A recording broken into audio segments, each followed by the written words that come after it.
Allah SWT kata apa?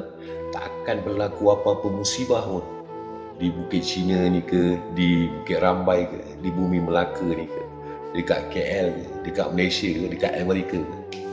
Takkan berlaku apa-apa musibah pun. Man asaba min musibatin fil ardi wala fi anfusikum, dan tak akan berlaku apa-apa pun pada diri saya, pada diri tuan-tuan.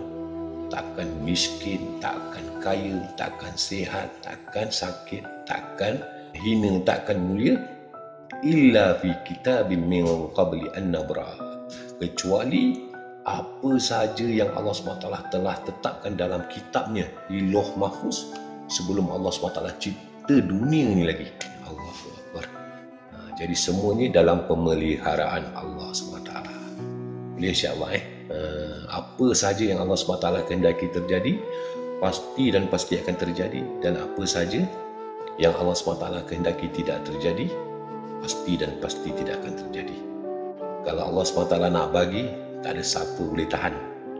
Dan kalau Allah SWT nak tahan, tak ada siapa boleh bagi. Ini orang cakap, kalau mandul tak boleh dapat anak. Tapi kalau Allah SWT dalam keadaan mandul, Allah SWT nak bagi anak, tetap dapat anak. Tapi kalau orang subur, tak ada masalah, tak ada apa. Tapi kalau Allah SWT tak nak bagi dia anak, usahalah hebat mana pun, pasti dan pasti takkan dapat anak.